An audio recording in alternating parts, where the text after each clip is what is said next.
Welcome to the Chasing Spirituality podcast. I'm your host, Megan, and I'm so excited that you're joining me today. Each episode is full of heartfelt and expansive content that will really help you expand your consciousness and grow as a person. I created this podcast because I wanted to share my own personal experiences on my spiritual journey, but I also wanted to meet others and have them share what they've been through and how they've gotten to where they are today. If you haven't done so already, it would really mean a lot to me if you could rate and review the podcast. This really helps the podcast grow and reach more people, but it also allows me to get more guests on the show. Now on to today's topic. Hello, beautiful soul. Welcome back to another episode of Chasing Spirituality. I am excited that you are joining me today, and I'm excited to be releasing the second episode of the Clairs. So if you didn't listen to the other Clairs episode, the other episode touches on clairvoyance and clairaudience. So if you're interested in those intuitive gifts, make sure you go back and listen.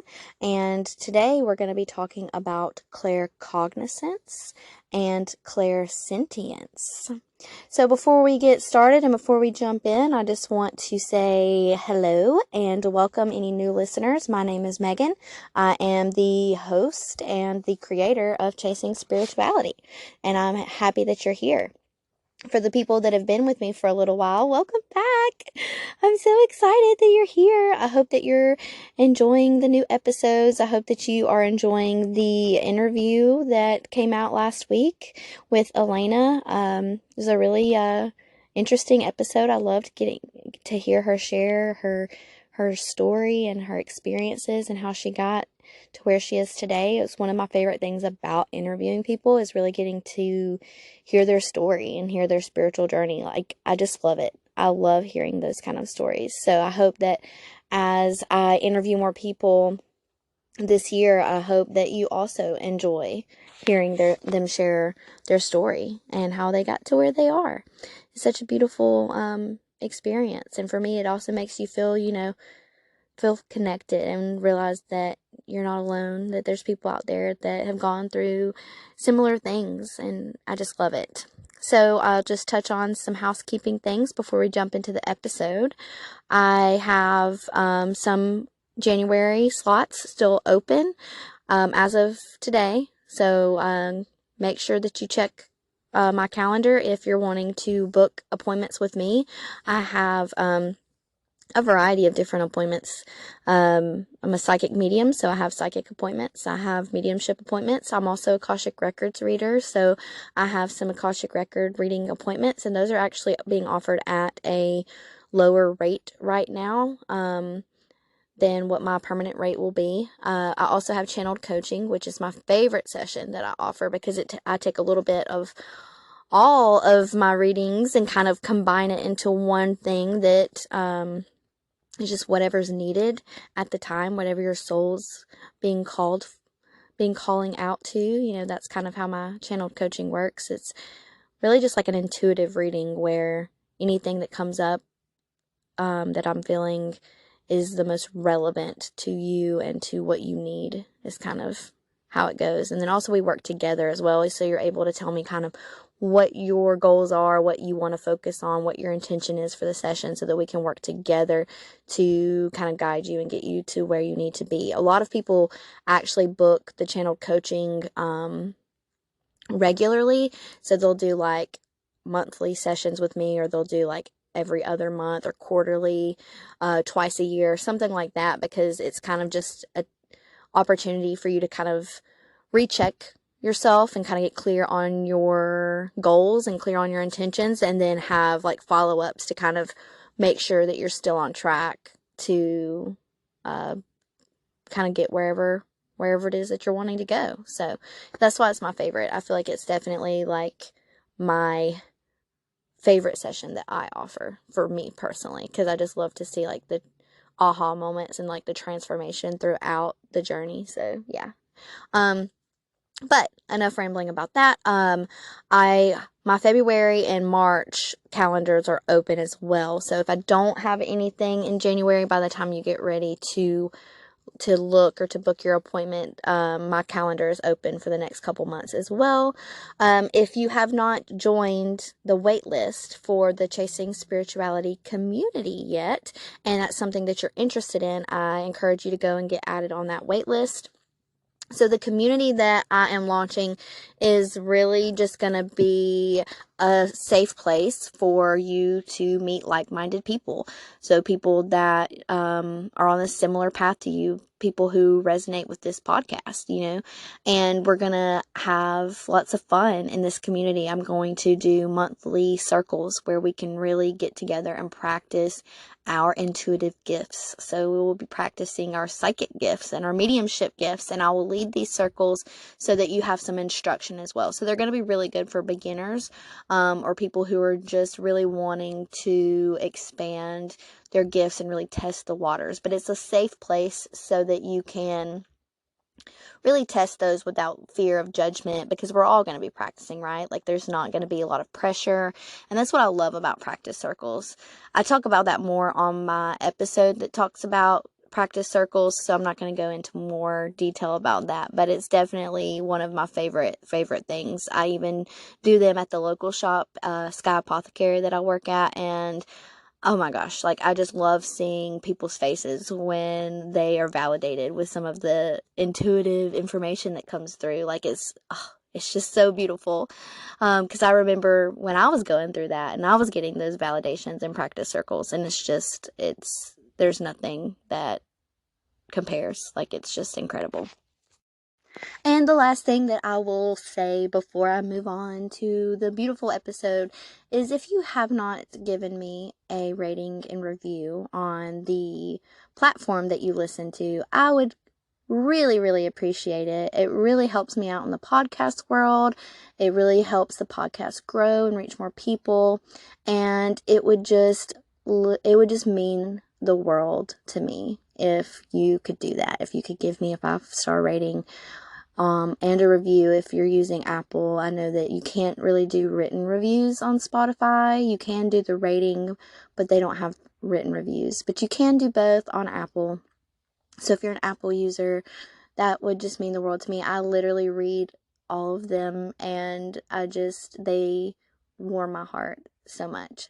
So, on to the clairs.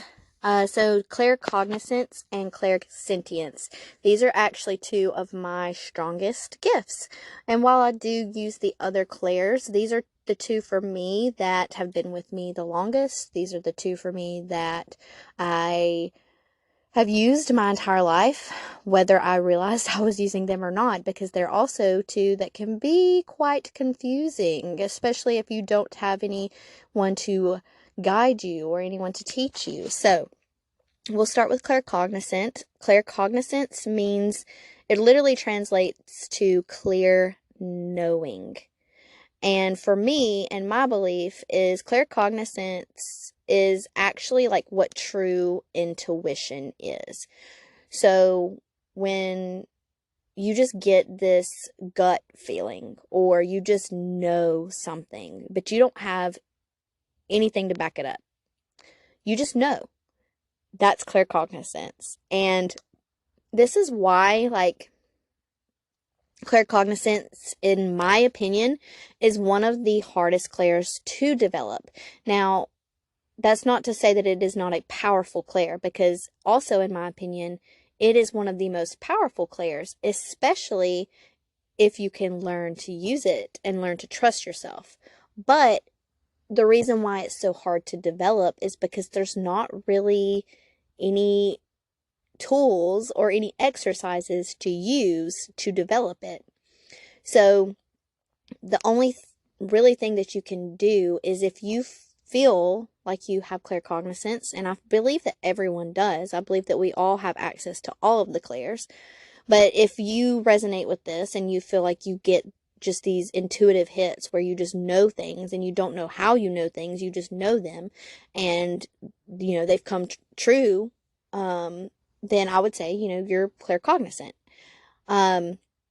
But my only real advice for developing this and to kind of strengthening this is to just trust yourself. And that's why this one is so hard, because if we still have a lot of doubt around our abilities, and we still have a lot of doubt around our intuition, and we still have a hard time trusting ourselves, then it's going to be really hard for you to trust when you're getting an intuitive download, when you're getting a claircognizance download. And there's not really anything you can do. You just have to trust. And I know that that's easier said than done. And I can say that because, again, this is one of my gifts. It's also like one of the things about claircognizance is, for the most part, it's not really like something that you can control. Like, where like if you're doing clairaudience or like clairvoyance, like you can do certain exercises to kind of activate and turn on those gifts. I haven't really found a way to turn on claircognizance. I feel like it's just there. Not to say that we ever really turn it off either. I just feel like it's almost always there running in the background. And so kind of knowing that it's always there will help you know that, or understand that you can use it at any time. You just have to kind of know what questions to ask, I would say. So like my advice, if you're wanting to kind of play with this and test this, is first, anytime you feel like you are getting an intuitive hit, that you're getting just a clear knowing that something's going to happen, is trust it. Trust that it's going to happen and just see how it plays out.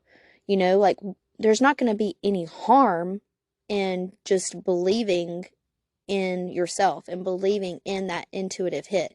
If it doesn't come true, it doesn't come true, like it happens. We're human. But until you just take that chance of trust, then you're never really going to have the opportunity to see it play out.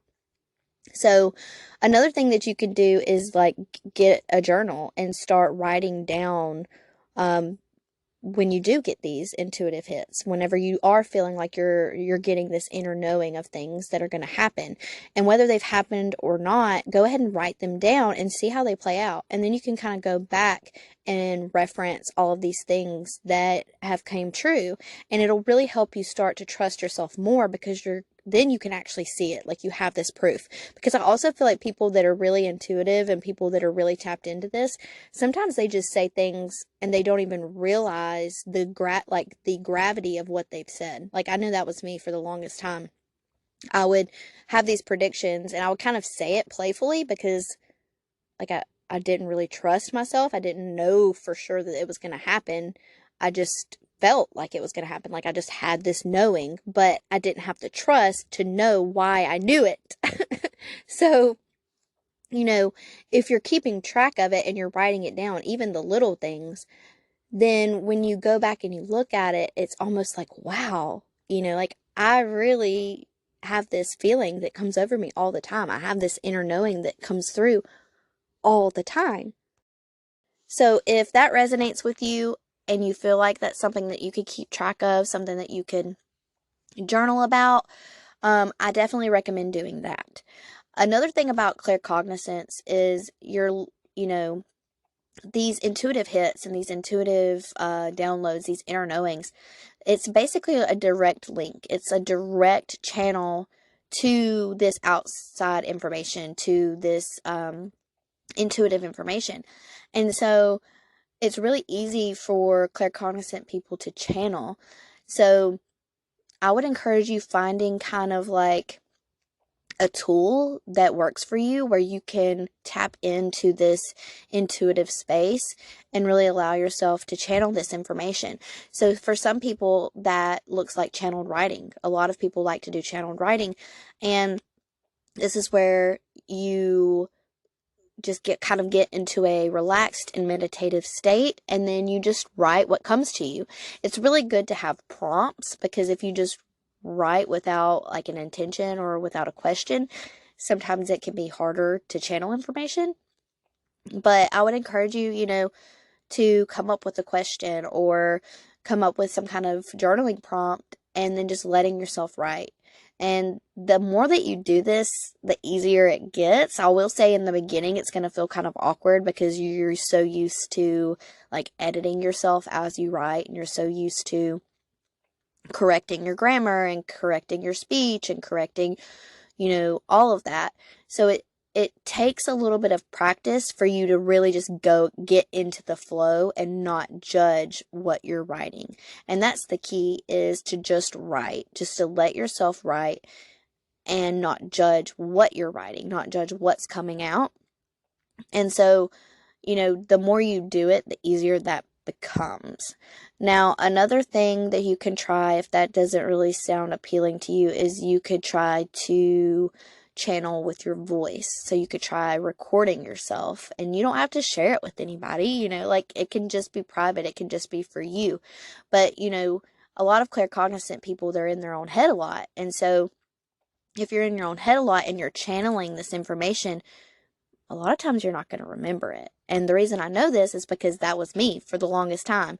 I would channel information through my claircognizance, and if I was speaking to someone when I channeled it, so I was like helping them or guiding them or giving them advice, then I said it to them, but I wouldn't remember what I said afterwards. And I've talked about that on a podcast before where, I said that I was basically speaking, and I would channel this information. I would have no idea where it came from, and I'd be like, okay, did you get that?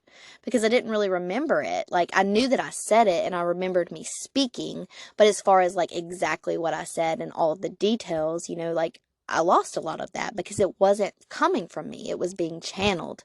So claircognizant people are normally really good at channeling, and that's me. Like I'm definitely a channel. I channel a lot of these podcast episodes. A lot of times I just sink back and I just let whatever comes out of my mouth come out of my mouth, and I go back and listen to it later and I'm like, oh yeah, that was a channeling moment.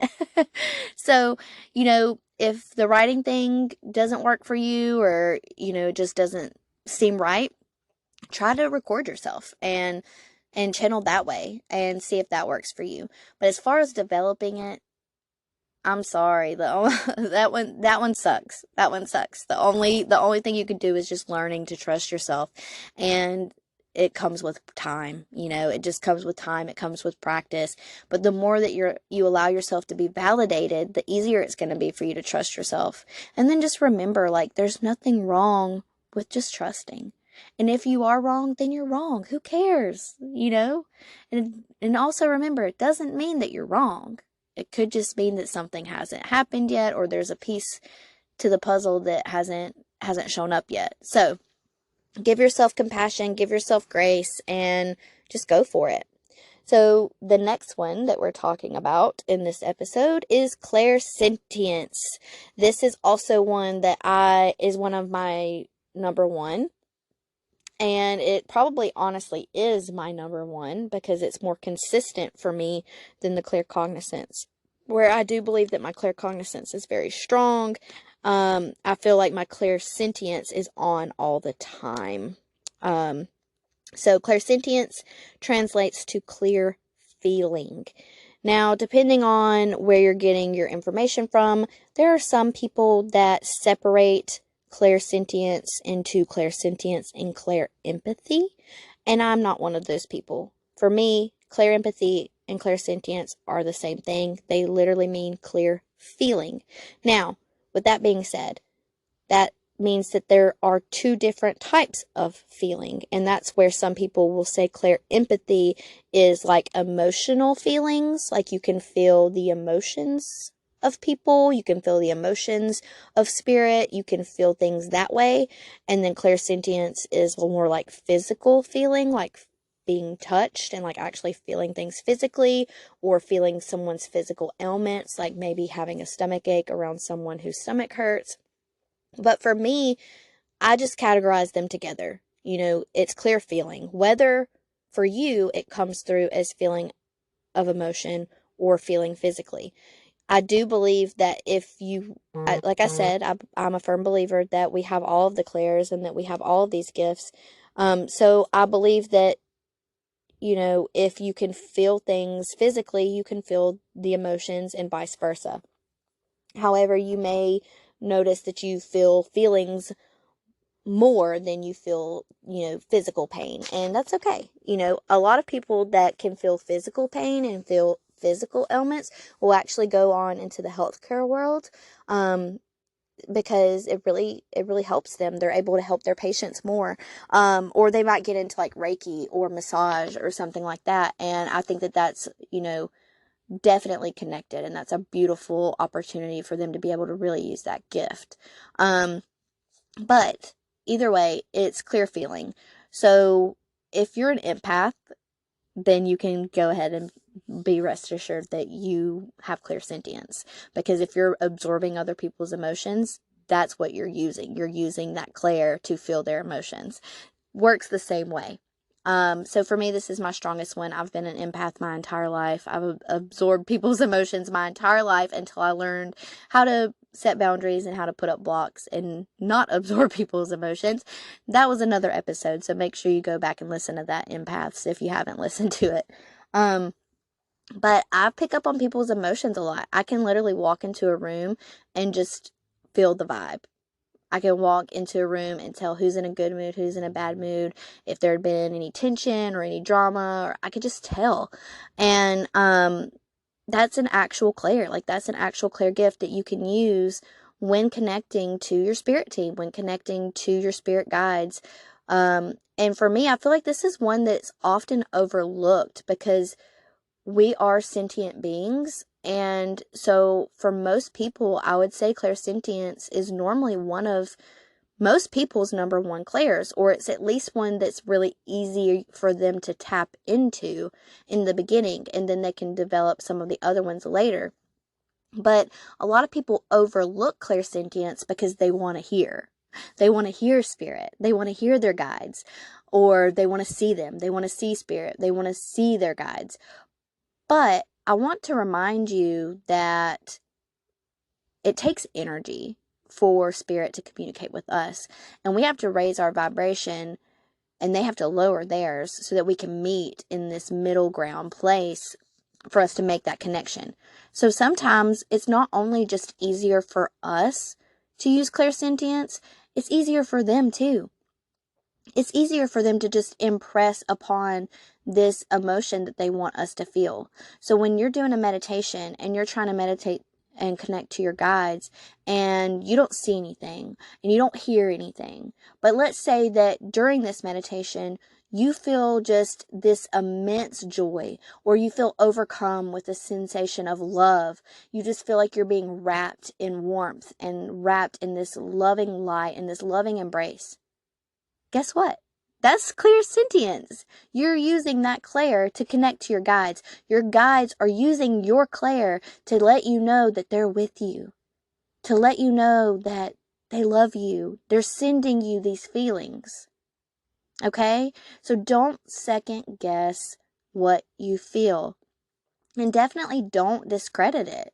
That's one of my favorite things about connecting with my guides is the feelings that I get, they just give me this immense feeling of just being connected and being loved, and it's just like no other feeling. And so the more that you focus on that, the more that you embrace that, the more that you acknowledge that you acknowledge that, yes, this is a feeling that I'm getting and it's a feeling from spirit, the more they're going to send it to you. And it just feels great. So who wouldn't want to feel that? As far as developing this particular clair, my advice is to sit with your own energy. There is a practice called sitting in the power. If you're interested in learning more about this, let me know and I can maybe do an episode on it, but I'll just touch on it a little bit so that you kind of have an idea of what it is. So sitting in the power is a exercise that a lot of spiritual teachers use, especially if you're developing mediumship, so that you can kind of get familiar with your own energy. You can get familiar with your own power. So really the practice is just getting into a meditative state, getting really grounded, and then focusing on your energy, whether that starts in your heart space or that starts in your solar plexus or whatever that looks like for you. you just really collect that energy in one of your centers, and then you expand it out. And so I talk about this a little bit in my grounding and my centering episode, because it's the same thing as centering. Some people call it sitting in the power. Some people call it centering. And it's a really great foundational tool, really, for any type of energy work. But you can go onto YouTube and you can look up sitting in the power exercises. I'm sure there's also some like on Spotify or things like that. And they can guide you through it in like a guided meditation. But essentially what you're doing is you are collecting your energy in your center, and then you're sitting in that and you're expanding it out so that you can really get a good feeling of what your energy feels like. And it's called sitting in the power, because you're sitting in your power. And the more that you do this, the more familiar you're going to get with your own energy. And the more familiar you get with your own energy, the easier it will be for you to feel outside energy. Because once something enters your energetic field, you'll instantly be able to know that's not my energy, because now you are very, very, very aware of your own energy. So that's my advice for clairsentience. My other advice for clairsentience is when you do feel something, like whether it's an emotion or a physical sensation, kind of feel into that more and ask yourself, what is this? Like, try to decipher what it is that you're feeling. So say you get this feeling of love and support, really feel into that and say, what am I feeling? Is this love? Is this gratitude? Is this joy? Is this happiness? And kind of associate what that feels like for you. And then ask yourself, do I feel this anywhere in my body? Like, yeah, this feels like love, but where do I feel love? Do I feel it in my solar plexus? Do I feel it in my heart space? And really just familiarize yourself with, how does this feel to me? Where do I feel this in my body? And then once you get familiar with different emotions, you can start asking yourself, okay, where are these emotions coming from? And it's the same with physical ailments as well. Like, say that you start feeling a pain in your toe or something. You can say, okay, what does this feel like? Does this feel like a pain, or does this feel like frustration? And ask yourself, is this mine? Is this mine, or is this coming from somewhere else? And that can kind of help you get more familiar again with the way that sensations feel in your body.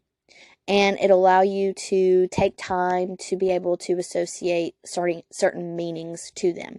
You can also keep a journal of this if that resonates with you, if you feel like you need to. I would not be able to keep a journal of my feelings and the feelings that I get, because it would just be too much. I'm just going to be honest. I feel a lot. Now, I will say, like, I have a lot of blocks and I have like a lot of guards and stuff up too, especially when I'm out in public. But even then, like, it's one that is very heightened for me. But yeah, like, that's my advice for kind of developing that and to getting more familiar with that. And then again, it also comes to trust as well, like, my claircognizance and my clairsentience work together. So a lot of times I'll get the feeling, but then my claircognizance will help me interpret the feeling, or my claircognizance will kick on to help me decide where the feeling's coming from. And know that that's really common. A lot of our clairs will work together. And just because you're using one clair doesn't mean that you won't use another one. It doesn't mean that you won't use all of them. So just keep in mind, as you're developing and as you're growing your abilities, that the more you practice, the better you'll get, the more you'll understand yourself. And it just takes time. And that's one of the reasons why I want to do the practice circles, because we can never have too much practice. And the more that we practice, the more we understand, the more that we get in tune with who we are and our own abilities. And so, that's one of my goals, is to help people understand their gifts more, and more importantly, to help people understand that they can do this. Like, I want people to know that they can do exactly what I can do, that they can have these intuitive abilities and use them, whether it's just for themselves or, professionally. And so, yeah, just practice, be patient, trust yourself. That's all you really can do. But I hope that you enjoyed this episode. I hope that helps you understand your own gifts a little bit better. I hope that helps you understand claircognizance and clairsentience more. And if you have questions about those, feel free to email them to me, chasingspirituality@yahoo.com. I would love to answer any questions that you have on a future episode. So when I do my Q&A, I'm going to continue doing those. So even when, if I do my Q&A before I'm able to answer some of the claircognizant and clairsentient questions, I'm going to keep doing them. So if you've got questions that come up, feel free to email them to me. I would love to hear them. And, if you have that question, keep in mind that more than likely someone else does too. It's just about putting yourself out there and asking it. There's no such thing as a dumb question. So I will see you guys on the next one. Wait, before you go, I want to share how you can receive a free reading with me. Listeners of the podcast, if you go and leave me a review on Apple and then send me that review to chasingspirituality.com, you can get a chance to win a free reading of your choice. This can be psychic or mediumship. Once a month, I will choose one of the listeners to receive the reading. And I won't pull your name out of the drawing until you're chosen. This will help the podcast grow, but will also allow me to give back to my listeners. Hope to hear from you soon. Thank you so much for joining me today. If you enjoyed this episode, please share it with someone you love. And it would mean so much to me if you could rate, review, and subscribe so that the podcast can reach and assist more people. Until next time, I'm sending you so much love.